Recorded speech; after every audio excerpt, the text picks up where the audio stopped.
and he bought the house for about $170,000. True story. Many, many others like that. So this is the value of strategic thinking. This is the price of oil.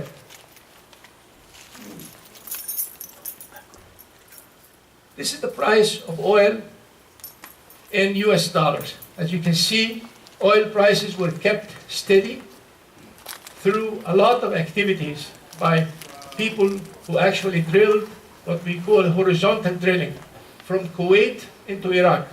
And they pumped out the Iraqi oil and they sold it in Kuwait. And that's how the price was kept. And that's why Saddam Hussein actually was mad, and that's what has happened historically.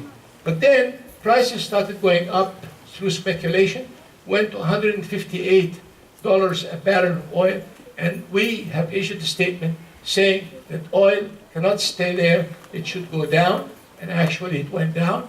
And as a matter of fact, in the book that you had this morning, 4 years ago, we wrote down that oil prices, which were $120 at that time, we said that based on the thinking and the discipline of Muhammad ﷺ, the price should be in the neighborhood of $60 to $70 a barrel. Of course, when markets go up and go down, they overshoot and go down until they stabilize at $65 to $70 a barrel. It's what's happening right now. Now, what is the concept we use? The concept we use, we call the musharaka, or participation in haqq al-manfa'. Our scholars have divided the ownership of a non-fungible asset. What's a non-fungible asset? It is an asset that does not change upon use. So if you have a home, it has two rights. What we call in the Sharia, milk al-raqaba, the ownership of title. You own the house, and you also own the right to use the house. So I can own a home, and that home, I own it, and I can rent it to Haytham. So I have given him haqqul manfa'a, all the right to use it. So these are the two rights. So our model says, Prophet ﷺ was reported to have sold a camel. That camel was sold with the condition of keeping the right to use it. The Prophet ﷺ said, I am going to sell it to you with the condition that I will use that camel to move me from this point of sale to my home. And this is called in the Sharia, bay'ul istithna, the sale with the exception of use of right, the sale with the exception of haqqul manfa'. And that's the model we use in our transactions. So we go to the market, and that's a very important concept that we are the only ones who use in our approach. See, we do not rent money. We work diligently according to the model of the Prophet ﷺ. Let me tell you a concept we call marking to market. What is marking to market? It is reported that Prophet ﷺ loved large, juicy dates, used to be called Khaybar dates. So Sayyidina Bilal radiallahu anh actually used to get very small, low quality dates, and he would actually eat it. But one day he brought to Muhammad ﷺ 3 juicy dates. So the Prophet asked him, Ya Bilal, how you could afford buying these dates? He said, I saved my low quality dates, and I went to the market, exchanged 15 small dates for 3 large dates. He said, Ya Bilal, you have just practiced riba. He said, what should I have done, Ya Rasulullah? He said, dates are the calibration, reference, measuring devices. We cannot speculate with it. You should have exchanged the small dates for gold, for silver, for wheat, and taken the results or the proceeds and bought the large dates. This way the markets will be stabilized and the reference commodities will be well priced. And that is what we call marking to market.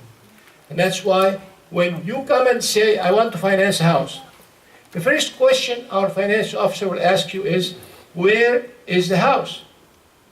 What do you mean, where is the house? We want to know the address of the property or the neighborhood you are buying in. Why?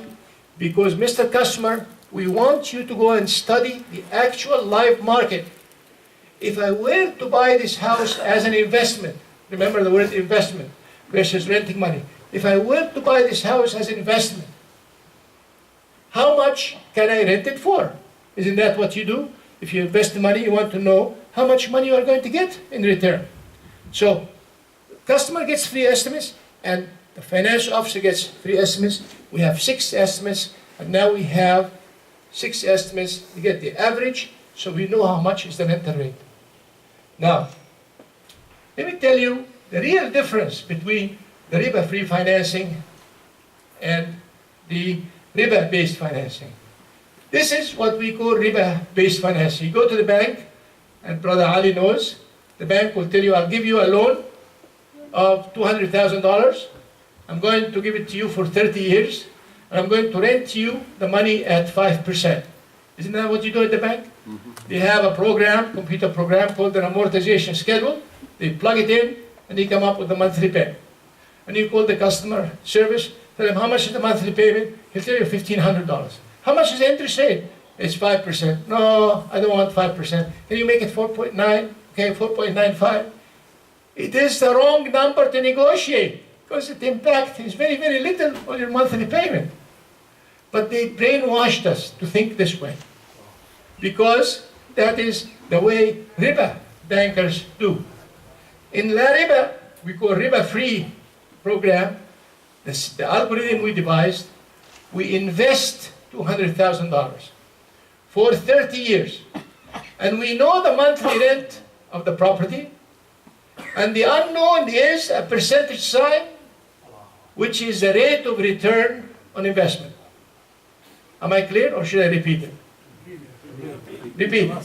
What we're saying is, now I'm going to go to invest money. I'm investing $200,000 for 30 years, and I know how much is the return, the income I'm realizing from that investment, and the unknown is a percentage sign, which is the profitability of the project. If the profitability of the project is 20%, is that a good investment or a bad investment? It's a good investment. So I tell you, Mr. Customer, you found a great property. It makes economic sense. We're going to invest with you. And because we know that there is Bank of America out there, there is Wells Fargo out there, and they will make you pay a monthly payment of so much, we're going to reduce the rent that we agreed to such that the monthly payment will be the same or even better. Now, suppose the rate of return on that investment was 1%. Is that a good investment? You're investing this money for 30 years and you're getting 1%. Is that a good investment? No. We tell you, Mr. Customer, be careful.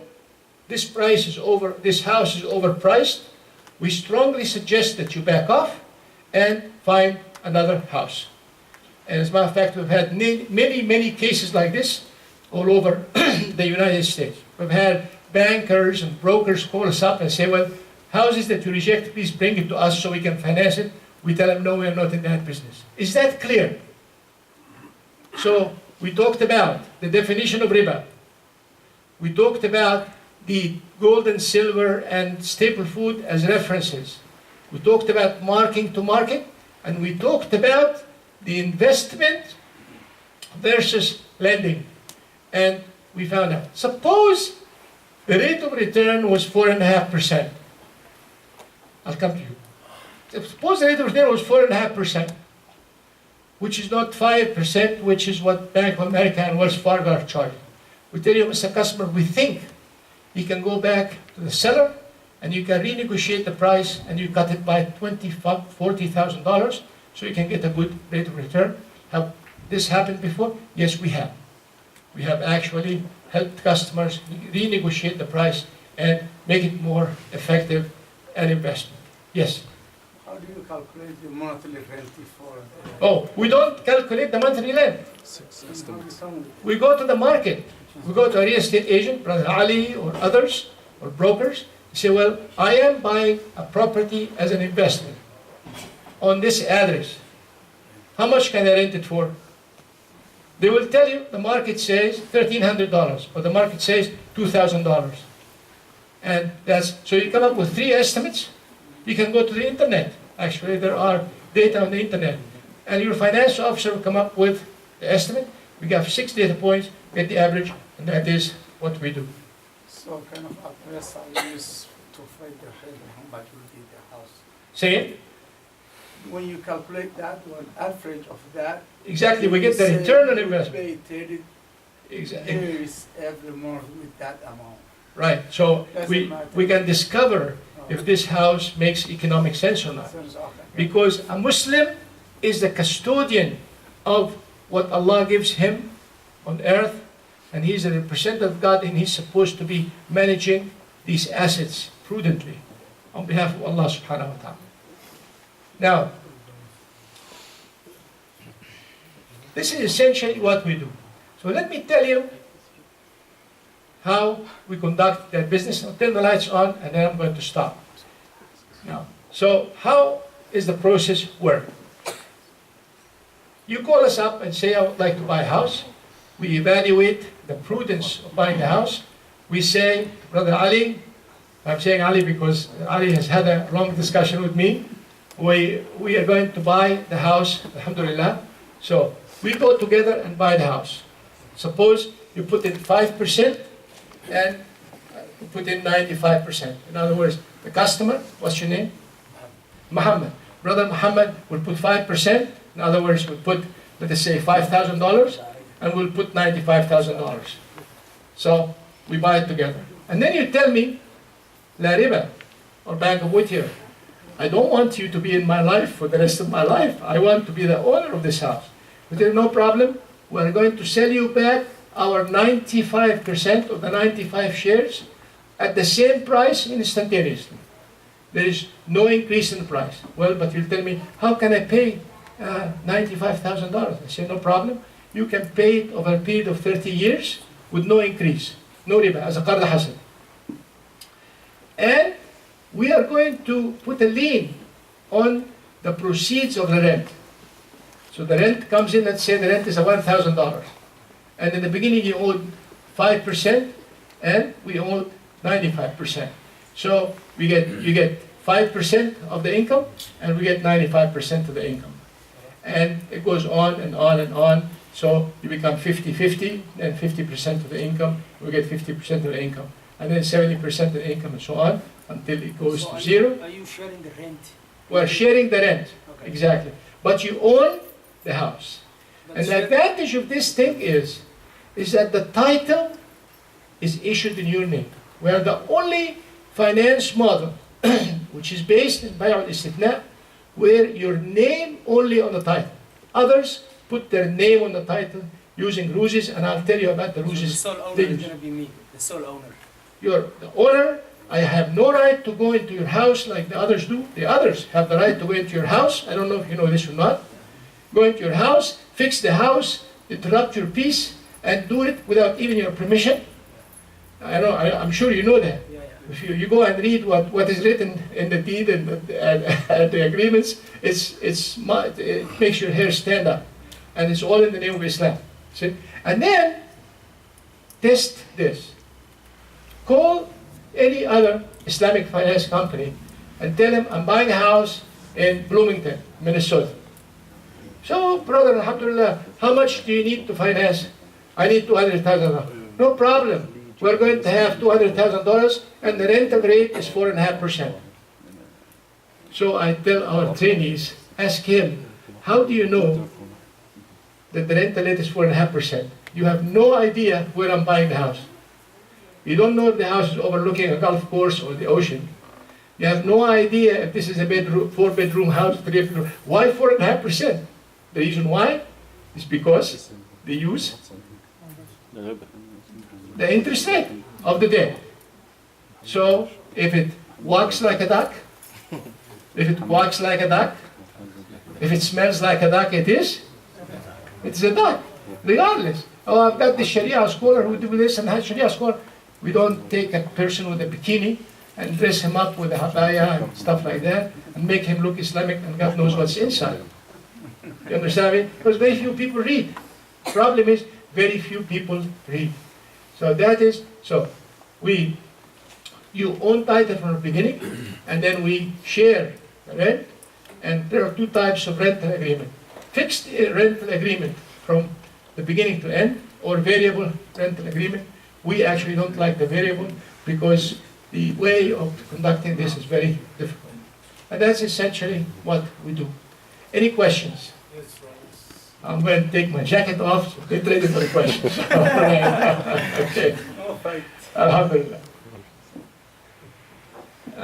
We'll go, the first one to ask question, Brother Sarwar. How do you get your money? Where How the bank do you get get your your money? We Your have money. three, you The understand, bank. not yours. We get the money from three sources. First source are the shareholders. The shareholders of La Riba and the bank are the American Muslim community. We did not go hand in hand in Saudi Arabia and Kuwait and Dubai and tell them, please give me money, I'm going to give you 50% return. We didn't do that. We relied on ourselves. We put our money where our mouth is, number one. Number two, investors, like Hadratak. You might have, let's say, $1 million, inshallah. They say, Yahya, I have $1 million, I'm putting it in the bank, it's not producing anything from me.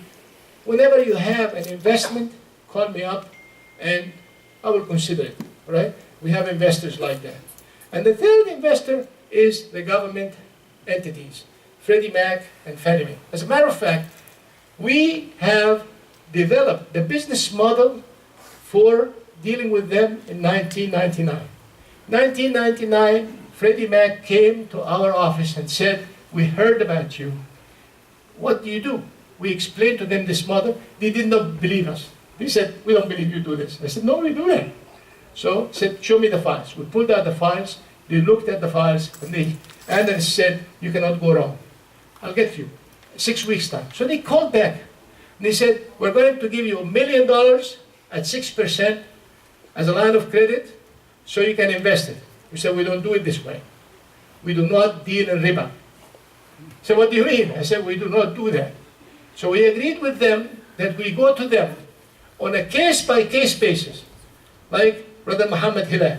Muhammad Hilal, he says, Yahya, I'm buying a home. So I get all the information from Muhammad Hilal as an investor, as I do with the other investors, as I do in the company. I say, we have this customer. His income is so much. His FICO rating is so much. His credit rating is so much. His job is so much. Would you be interested in investing?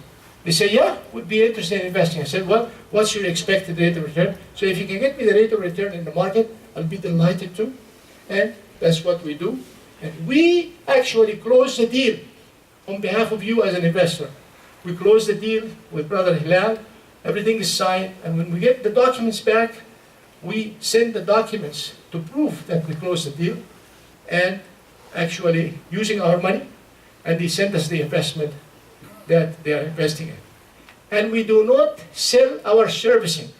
We are the only riba-free finance entity in America that does not sell the servicing. You know what that means? That means we do not sell you to another company, whereby you call an 800 number. I'm sure those who have been with other companies, am I correct? Is that what you do? Actually, the servicing company that this Islamic finance company does is a bank, U.S. bank. You call U.S. bank. I say, what have you done? You start from A and you end up back to A. So we service our loans, if you have any problem, so on and so forth, until the end of the time. How about my fee? Don't they take riba? The Who? 60%, whatever, or 5%? Let me tell you about riba. And I wrote a lot about this subject. The minute you deal in the US dollar, you are dealing in a system which is based on something we call in our business, in the monetary business, the Taylor rule. Taylor is a professor at the University of Stanford, and he said that the government of the United States prints money. See, money is a paper money. This piece of paper here, somebody took my money, my $20. In your jacket. Where's my $20? Where's my $20? It's my pocket, all right, very good. So they print money. They just keep printing money, like what they're doing in Venezuela. like what they're doing in Egypt. I don't want to get into politics. But I went to Venezuela, what they did in Zimbabwe, and so on and so forth. So this money is printed, but then because the dollar is an important reserve currency, and it should command the trust of the people around the world, so it should be done using some controls. And they have something called the Fed fund rate. The Fed fund rate is the rate defined by the federal government for banks to borrow from each other. That is not interest. That's actually a reflection of the rate of change of the printing of money, the increase in supply or reduction in supply. It is not the riba that is prohibited by the Prophet ﷺ. So this is a big subject and it's outside our scope.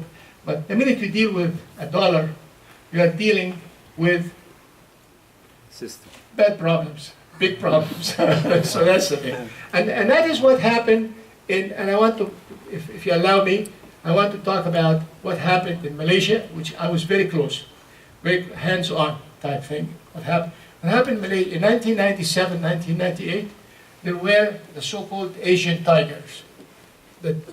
Any of you remember the Asian tigers? Yes. Asian tiger economies. The Asian tiger means a real feisty animal running around. So the Asian economies of the Philippines, Thailand, South Korea, Malaysia, mostly these countries, was growing real well, 7.5 to 9.5%. But then the United States reduced interest rates. Now when you reduce interest rates, some of the greedy people in the country who own industry, what they do, they say, I'm not going to borrow in local currency. I'm going to borrow in dollars and in euro at 3%, all right? They borrow money for 1 year, 2 years, and then bingo, the governments who produce dollars and euro, they increase interest rates. When they increase interest rates, what happens? The value of the currency goes higher, and the value of the local currency, 5 minutes, I'll go down to Isha, inshallah. So the value of the dollar goes up, and the value of the local currency goes down. So if you owe $100,000 in local currency, which is the lira, for instance, that $100,000 effect will be $200,000. So you have to work twice as hard to make a payment on this loan. And that is a big dilemma. And that's why we say you have to relate everything to the gold. You have to relate everything to silver. You should not participate in riba. Always deal in your local currency. Always be protected what you have. And this is what happened to Turkey. Matter of fact, what they do, they speculate against your currency. And I know that this is outside your realm, but I just want to tell you what happened in Malaysia and what happened in Turkey. What they do, they go in and they sell your currency. They sell billions of Malaysian ringgits in the market. And all they need to show is 10% of the amount, because that's how they develop the market. And then Mr. Mahdi Mohammed, he said, where is the money? What happened to the money? Well, he sent a lot of scouts to work for some of these investment companies, and they found that the Malaysian currency never left Malaysia. They said, what happens to it? He said, it only is recorded on a book. One page is called dollars, and one page is called Malaysian ringgits. So if you send Malaysian ringgits, you move it from this page, you put it in this page. But the money never left the country. And what you do fictitiously is you make the value of the currency down to the bottom. Then, what happened? You sold at a high price. You sold, let us say, at 2 ringgits to $1. You brought it down to 4 ringgits to $1. What do you do at the end? You go in and exchange 4 ringgits to $1. And you make a killing, right? That's what Mr. Soros did. And that's why Mr. Mahdi Mohammed stood up in a speech and he said, the Jews, Mr. Soros, has been spoiling and really fighting our economy, happening in Turkey right now. Unfortunately, with the assistance of some of the Gulf countries and some of the European countries. And that's what's happening. Yes? I just have a quick question. So in regular banking interest rates are tagged into prime, it goes up and down. Yes. So your rate of return, what do you tag it to? I'm sure there's acceptable rate of return. We agree on the rate of return. We agree together on the rate of return. And then, and then, yeah, then we agree. If it is fixed, then we fix the monthly payment for 30 years. Sometimes if you do a jumbo loans, and we are the only institution that offers jumbo loans, $1 million, $2 million, actually we do two loans. One which is constant monthly payment for 30 years, and the other part is a variable piece whereby we agree on the monthly payment and then it fluctuates with the prime as an index with the government definition, because that's, Is there a rate that's not acceptable to you? Like what's acceptable? It's 2%. it depends on the market. It all depends. We usually go prime plus 1/2, prime plus 1, sometimes prime plus 0, depending on the case we have. Any other questions before we close for Isha? Yes, brother. For example, your fixed rate, did you make finance? How did you make finance if you said 30 years fixed rate? Do you do any finance? No, our investors, actually, what they do, and that is the rest of the cycle that I'm working on, and actually we tested it. What you do after we give you the investment and so on, we take the paper, right? What we need to do, we need to package these deeds, right? And then our brothers and sisters invest in it, the retirement funds. So now they know that you are getting so much on their retirement funds, which is a halal investment. And that's what we call sukuk. And we issued 3 sukuks for the first time in the history of the United States back in 2004. And but the market became very violent and we could not do that much because we are a small institution. But that's what happens. Doctor, last question. Okay? That's it? Just hold on a second. We'll do the Isha. Thank you very much. Appreciate it. Jazakallah khair, Yahya. And I know all of you, in particular, those of you who are thinking about, buying a house, or if you have a business, you would like to finance the Islamic way. You have questions. There is also another program that we have to start. Food is waiting. Actually, it's been waiting for about 20 minutes now. So inshallah, make sure that, go pick up something to eat. And then after that, we will pray Isha and then do Qiyam al-Layl. And then in the meantime, in this 10-15 minutes while we're eating, if you have, questions that you want Akhuna Yahya to address, please do so. But we need to start eating. And after 10 minutes, we will pray Isha, inshallah. If you want, Okay, so there will be no extension. If you want a copy of the